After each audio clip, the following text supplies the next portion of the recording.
Helical chirality அப்படிங்கிறது இது வந்து பார்த்தீங்கன்னா கைரல் காம்பவுண்ட் இருக்குன்னு அப்படின்னா இது வந்து கைரல் பிளேன் இருக்கும். கைரல் சாரி இதில் கைரல் பிளேன் அண்ட் எதுவுமே இருக்காது. So sorry. ஸோ இது வந்து ஹெலிக்கல் கைராலிட்டி அப்படிங்கிறது ஒன்றும் இல்லை. டிஎன்ஏ இந்த மாதிரி ஸ்ட்ரக்சர்லாம் நம்ம பேசுவோம். அட்லீஸ்ட் 3 ரிங்கா இந்த மாதிரி ஜாயின் பண்ணியிருக்கணும். 3 ரிங் இருந்தா அப்படின்னா இதுதான் ஹெலிக்கல் கைராலிட்டி. ஸோ இதில் வந்து நீங்கள் R&S வைக்கக்கூடாது. எஸ்ன்னு இருக்கிறத நம்ம என்ன பண்ணுவோம்னா எம்னும் R& வந்தது நம்ம என்ன சொல்லுவோம்னா பின்னு சொல்லணும். சரிங்களா? இப்படிதான் நீங்கள் இந்த ஹெலிக்கல் கைராலிட்டிக்கு நோட்டேஷன் கொடுக்கணும். ஃபார் எக்ஸாம்பிள் இது பாருங்க, எப்பவுமே நீங்கள் எப்படி ரொட்டேட் பண்ணுங்க அப்படின்னா இந்த மாதிரி வெட்ஜ் லைன் கொடுத்துருக்காங்க இல்லையா டார்க்கா. ஸோ இந்த சைடு தான் நீங்கள் ரொட்டேட் பண்ணி போகணும். பாருங்க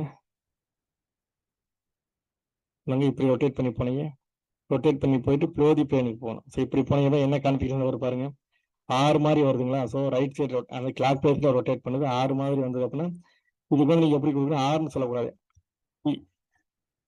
ஸோ இதுக்கு இதோட கான்ஃபிகரேஷன் வந்து பி. நெக்ஸ்ட் வந்து பாருங்க, இதுக்கு எப்பவுமே எங்கேருந்து ஸ்டார்ட் பண்ணணும்னா இந்த வெட்ஜ் லைன் இருக்கு பாருங்க, இந்த சைடு இருந்தால் நீங்கள் ஸ்டார்ட் பண்ணணும். இப்படி கொடுக்குறீங்க அப்படின்னா நீங்க இப்படி வந்துடக்கூடாது. இந்த எப்படி சில பேர் என்ன சொல்றாங்க அப்படின்னா நீங்க இங்கேருந்து இப்படி ஸ்டார்ட் பண்ணி இப்படி டேரக்டா வந்துடக்கூடாது. சரிங்களா? லாங்கஸ்ட் பாத்துல தான் வரணும். இப்படிதான் ரொட்டேட் பண்ணணும். நீங்க இப்படி டேரக்ட்ல இருந்து இந்த டேஸ் லைனுக்கு இப்படி டேரக்டா இப்படி போயிடக்கூடாது. நம்ம எது லாங்கஸ்ட் பார்த்தோ அதுல தான் வரணும். சரிங்களா? அதுதான் கரெக்டானது. இப்போ நமக்கு இது பாருங்க எஸ் மாதிரி ரொட்டேட் அது ஆன்டி கிளாக் வைஸ். அப்போ இது என்ன பண்ண எஸ் வர இப்போ வந்து இதுக்கு வந்து எம் கான்ஃபிகரேஷன்.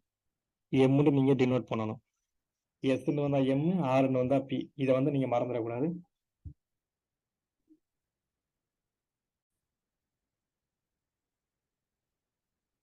நெக்ஸ்ட் வந்து பாத்தீங்கன்னா அன்சா காம்பவுண்ட்.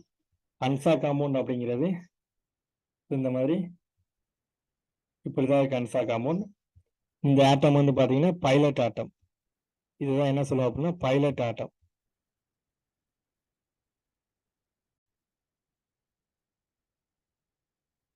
அன்சா காம்பவுண்ட் அப்படிங்கிறது இதுதான். சரிங்களா? ஸோ இதுதான் பைலட் ஆட்டம்.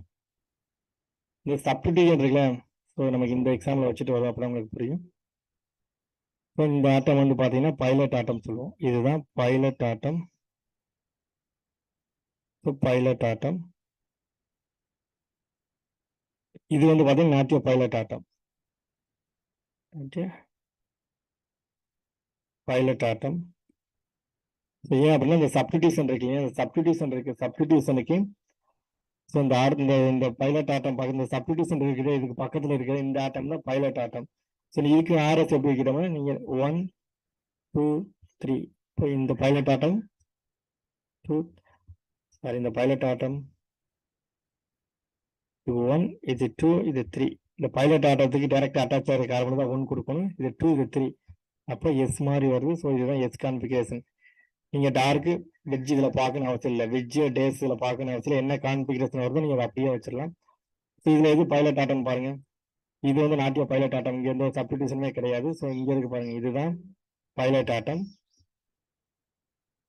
சரிங்க? அப்படின்னா இதுக்கு சப்டிவிஷனுக்கு பக்கத்தில் இதுதான் பைலட் ஆட்டம். ஸோ நமக்கு வைக்கும்போது 1 2 3 பைலட் ஆட்டம் அட்டாச் ஆகிருக்க கார்பனுக்கு 1, நெக்ஸ்ட் இந்த கார்பனுக்கு 2, இது 3. எப்படி வரணும் பாருங்க, ஆர் கான்ஃபிகரேஷன். இதில் பாருங்க இது நாட்டிய பைலட் ஆட்டம், இது நாட்டிய பைலட் ஆட்டம். ஸோ இதுதான் பைலட் ஆட்டம். ஸோ ஏன் அப்படின்னா சப்டிவிஷன் வந்து இந்த ஆட்டத்துக்கு க்ளோஸில் தான் இருக்கு. அப்போ பைலட் ஆட்டம் அட்டாச் ஆகிருக்கிற கார்பனுக்கு 1, இது 2, இது 3. அப்போ நமக்கு என்ன கான்ஃபிகரேஷன் வருது, எஸ். இதோட கான்ஃபிகரேஷன் எஸ். இந்த மாதிரி இருக்கிறது கைரலிட்டிக்கு வந்து கைரல் பிளேன் தான் காரணம். சரிங்களா? பைலட் ஆட்டம் அன்சா காம்பவுண்டுக்கு நீங்கள் இப்படி தான் நேம் வைக்கணும். ஃபர்ஸ்ட் என்ன பண்ணால் பைலட் ஆட்டத்தை கண்டுபிடிக்கணும். பைலட் ஆட்டம் எப்படி கண்டுபிடிக்கணும், சப்டிவிஷனுக்கு பக்கத்தில் இருக்கீங்களா. ஸோ இதுதான் பைலட் ஆட்டம்.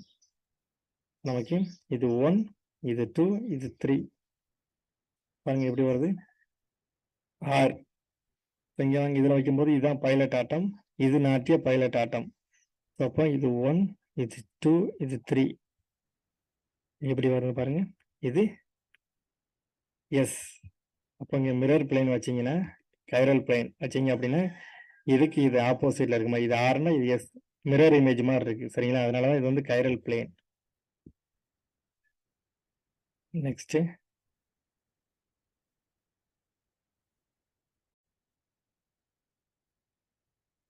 சிஎஸ்ஏஆர் அண்ட் கேட்ல கேட்ட ஓல்டு கொஸ்டின் பேப்பரா டிஸ்கஸ் பண்ணுவோம். Question number 1, the absolute configuration for compounds X and Y respectively. So X and Y கொடுத்துருக்காங்க, இதுக்கு கான்ஃபிகரேஷன் கேட்டிருக்காங்க சரிங்களா.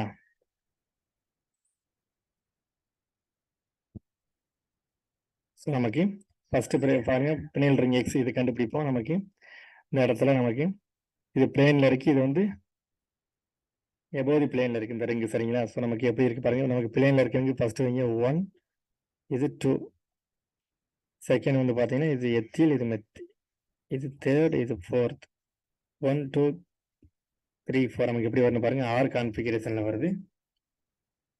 ஸோ ஆறு சரிங்களா, இது வந்து கிளாக் வைஸ்ல ரொட்டேட் பண்ணுது, இது ஆர் கான்ஃபிகரேஷன். நமக்கு ஃபோர்த் ப்ரையாரிட்டி குரூப் வந்து எங்க இருக்குன்னு செக் பண்ணிக்க, நமக்கு வந்து எபோதி பிளேன்ல இருக்கு சரிங்களா. அப்போ வந்து ஆர்னு வந்ததுன்னா இது வந்து எஸ் கான்ஃபிகரேஷன். ஸோ நமக்கு எக்ஸ் வந்து பார்த்தீங்கன்னா எக்ஸ் வந்து எஸ் கான்ஃபிகரேஷன்ல வைக்கணும். இப்போ எக்ஸ் அப்படிங்கிறது எஸ் கான்ஃபிகரேஷன். அப்போ பாருங்க, எக்ஸ் வந்து ஆர் வந்திருக்கு, ஆன்சர் வர வாய்ப்பு இருக்கு. பியில் ஆன்சர் இருக்க வாய்ப்பு இருக்கு. ஸோ சியில் வந்து எக்ஸ் வந்து பார்த்தீங்கன்னா ஆர் கொடுத்துருக்காங்க, ஸோ இது இன்கரெக்ட். டி எஸ் இருக்கு, ஸோ இந்த ரெண்டுல ஆன்சர் இருக்கு. இப்போ நெக்ஸ்ட் என்ன பண்றோம் அப்படின்னா, இந்த இடத்துல ரெண்டு மெத்தில் கொடுத்துருக்காங்க, ஸோ ஏதோ ஒரு மிஸ்டேக் இருக்கு. சமயத்தை ஃபர்ஸ்ட் கண்டுபிடிச்சிட்டா அப்படின்னா நீங்க என்ன பண்ணணும், செகண்ட் ஒரி பண்ணணும்னு அவசியம் இல்லை. நமக்கு ரெண்டாவது வந்து பார்த்தீங்கன்னா எஸ் தான் இருக்கு. நமக்கு ஆன்சர் வந்து பார்த்தீங்கன்னா இதுல தான் இருக்கு. ஸோ நமக்கு என்ன பண்ணணும்னா இது எத்தில். அப்போ 1 2 3 4 சரிங்களா. அப்போ 1 2 3 4 நமக்கு எஸ்ன்னு வருது. ஸோ எஸ்ன்னு வருதுன்னா பாருங்க, ஆன்டி கிளாக் வைஸ்ல ரொட்டேட் ஆகுது. நமக்கு எஸ் கான்ஃபிகரேஷன். எஸ் நீங்க சொல்றதுக்கு முன்னாடி ஃபோர்த் ப்ரையாரிட்டியை செக் பண்ணணும். நமக்கு ஃபோர்த் ப்ரையாரிட்டி வந்து எபோதி பிளேன்ல வந்திருக்கு. ஸோ எபோதி பிளேன் வந்தா ரிவர்சிபிள் அப்ளை பண்ணணும், ஆர் கான்ஃபிகரேஷன். ஸோ நமக்கு ஒய்ன்றது வந்து பார்த்தீங்கன்னா ஒய் மாலிகுல் வந்து பார்த்தீங்கன்னா ஆர் கான்ஃபிகரேஷன்ல இருக்கு. நமக்கு இந்த இடத்துல எஸ் கொடுத்துருக்காங்க, இது இன்கரெக்ட். ஸோ நமக்கு ஆப்ஷன் நம்பர் பி தான் கரெக்ட் சரிங்களா. ஆப்ஷன் நம்பர் பி தான் கரெக்ட். எக்ஸ்ன்றது எஸ், ஒய்ன்றது ஆர். ஸோ எஸ் ஆர்ன்னு இருக்கும். ஸோ ஆப்ஷன் நம்பர் பி தான் correct. Next question number 2. Question number 2ல the compound in R configuration is, எது வந்து ஆர் கான்ஃபிகரேஷன் கேட்டிருக்காங்க பாருங்க. இது வந்து பார்த்தீங்கன்னா ஒரு அல்கலிடின் அலீன்ல ஒரு டபுள் பாண்டை ரிமூவ் பண்ணிட்டு நமக்கு ஒரு ரிங்கு கொடுத்துருக்காங்க. கான்ஃபிகரேஷன் வைக்கும்போது இது 1, இது 2, இது 3, இது 4.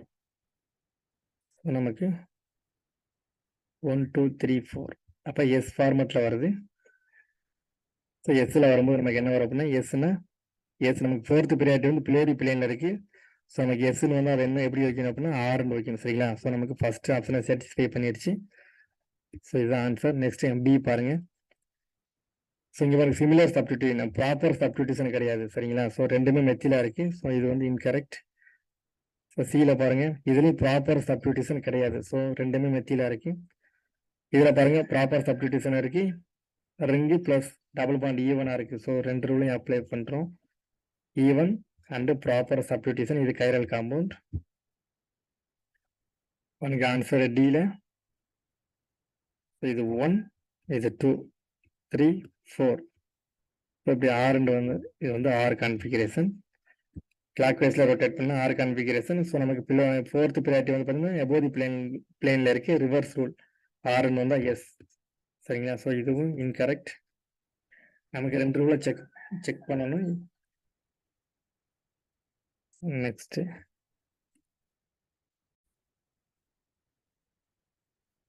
the following molecular gas, question number 3 பாருங்க. the following molecular gas, இது வந்து அல்கலிடின் கொடுத்துருக்காங்க.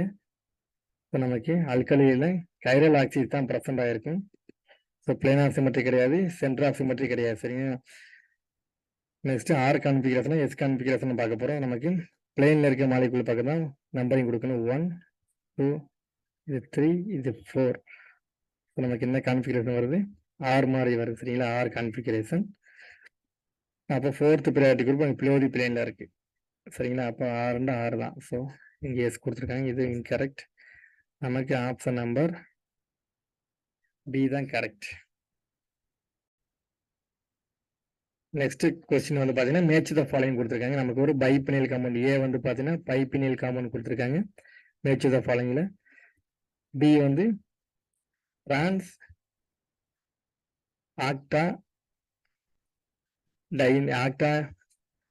ஆக்டின் கொடுத்துருக்காங்க. சரிங்களா? டிரான்ஸ் ஆக்டின் கொடுத்துருக்காங்க. இது வந்து பார்த்தீங்கன்னா ஒரு ஹெலிக்கல் கைராலிட்டி காம்பவுண்ட் கொடுத்துருக்காங்க சியில்.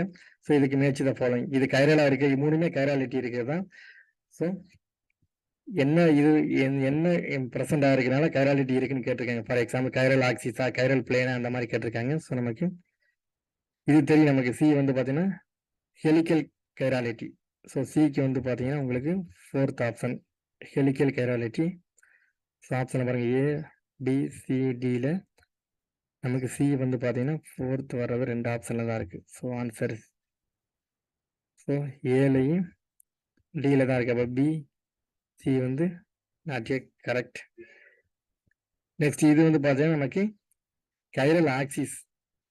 நமக்கு தெரியும் பைபைனில் வந்து பார்த்தீங்கன்னா கைரல் ஆக்சிஸ். அப்போ ஏ வந்து பார்த்தீங்கன்னா 2 வரணும். ஸோ ஏ வந்து நமக்கு 2 வர்றதை பாருங்கள். ஸோ ஏ வந்து 2 வர்றது வந்து பார்த்தீங்கன்னா டி ஆப்ஷனில் தான் இருக்குது. சரிங்களா? அப்போ இதுதான் வந்து பார்த்தீங்கன்னா இன்கரெக்ட் ஆன்சர். சரிங்களா? இதுதான் இன்கரெக்ட். சாரி, இதுதான் correct answer. Option number D தான் கரெக்ட். சரிங்களா? நமக்கு இதுக்கு வந்து பார்த்தீங்கன்னா கைரல் ஆக்சிஸ் ப்ரெசென்ட் ஆகிருக்கும். இதுக்கு ஹெலிக்கல் கைராலிட்டி, இதுக்கு வந்து பார்த்தீங்கன்னா கைரல் பிளேன். இது எல்லாமே ஆப்ஷன் நம்பர் டி தான் கரெக்ட்.